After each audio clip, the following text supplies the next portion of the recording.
Have you ever wondered what it truly means to be creative? Is it just about art and music, or could it be a way of experiencing life itself? Today, we're exploring Rick Rubin's The Creative Act, a way of being, a profound book that redefines creativity as something deeply woven into the fabric of everyday life.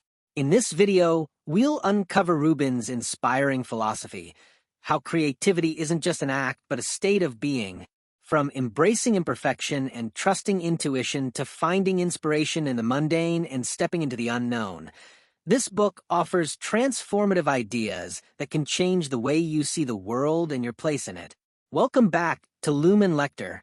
If you're new here, we bring you detailed insights into best-selling books and timeless novels, and this one is no exception.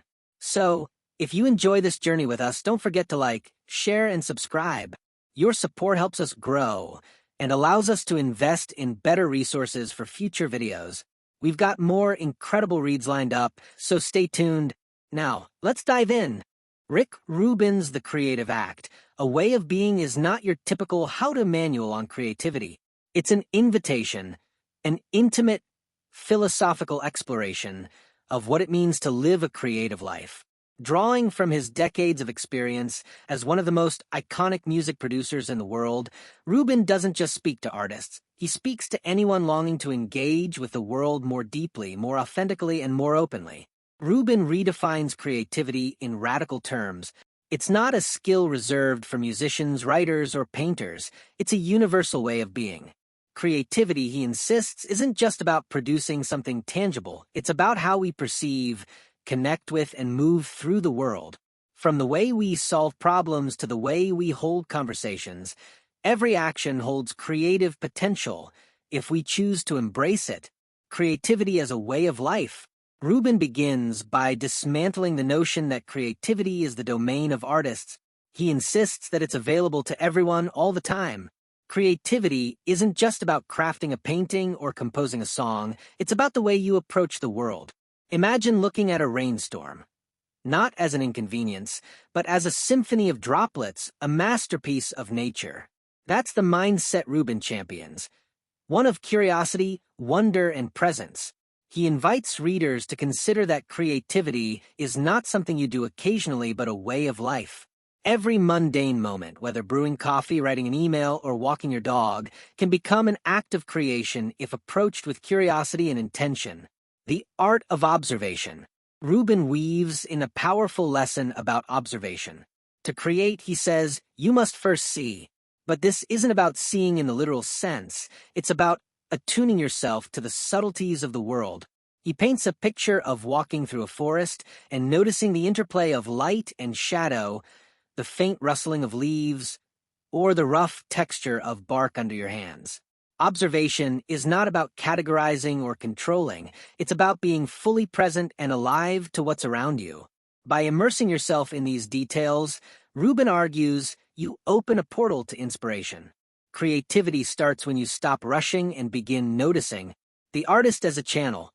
Rubin's vision of the artist is not that of a master orchestrating every element of their work.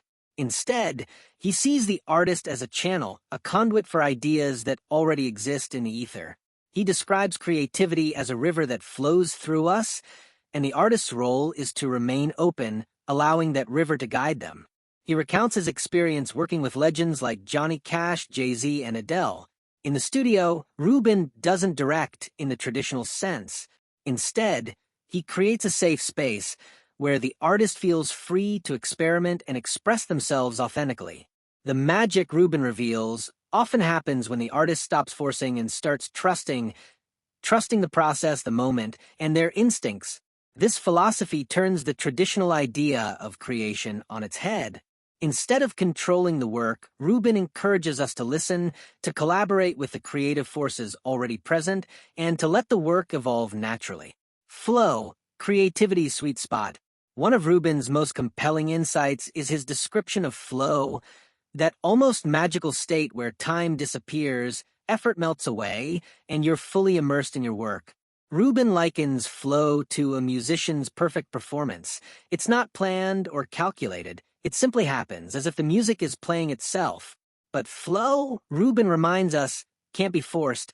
It arrives when you surrender to the process, when you stop resisting and start trusting.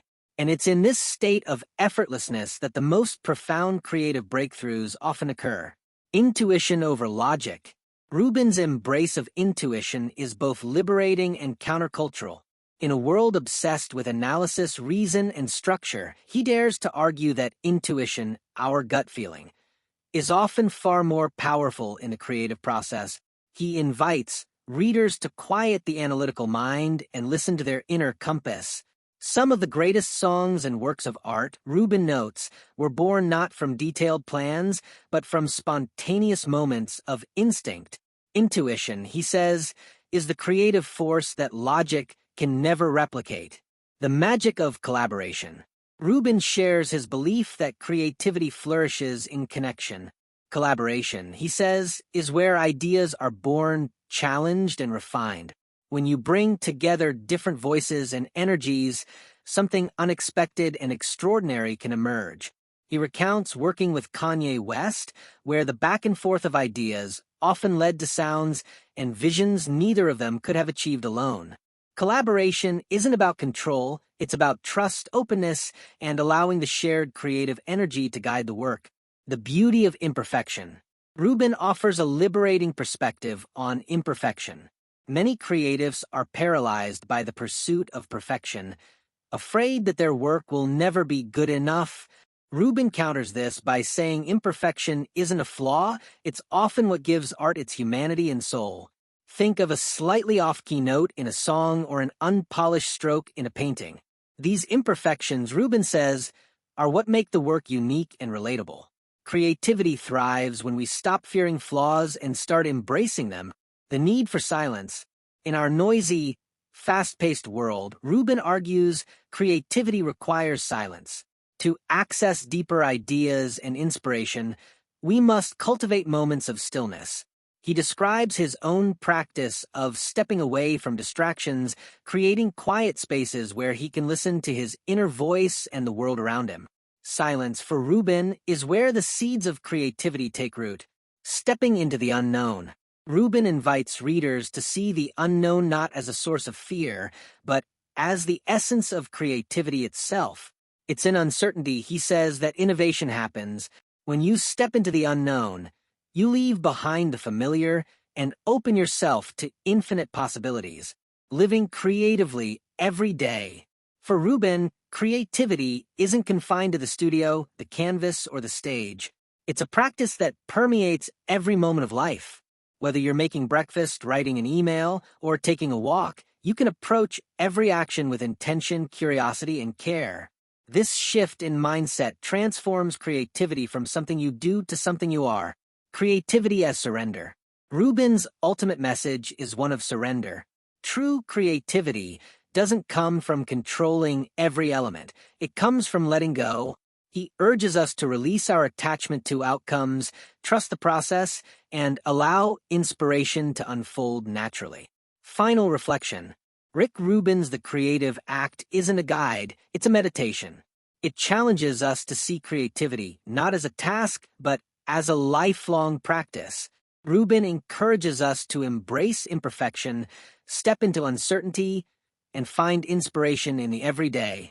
Creativity, he reminds us, is not about making something for the world. It's about engaging with the world authentically, curiously, and fully. Through Rubin's lens, we see that creativity isn't just something we do, it's a way of being, and in living creatively, we not only enrich our lives, but also contribute something meaningful to the world. And that wraps up our deep dive into Rick Rubin's The Creative Act, A Way of Being. This book is a powerful reminder that creativity isn't just about making art. It's a way of living, a lens through which we can engage with the world, embrace imperfections, and open ourselves to endless possibilities. We hope this exploration has inspired you to see creativity not as something exclusive to artists, but as a mindset you can cultivate in your everyday life. Whether it's through observing the beauty in the mundane, surrendering to the unknown, or trusting your intuition, Rubin's insights are a guide to living more fully and authentically. If you enjoyed this video, please give it a like, share it with others who love exploring books, And don't forget to subscribe to Lumen Lector. Your support doesn't just help us grow our community, it also helps us invest in better resources to bring you even more in-depth explorations of best-selling books and timeless novels. Stay tuned, because we have an exciting lineup of titles coming your way. Until next time, keep reading, keep exploring, and keep creating.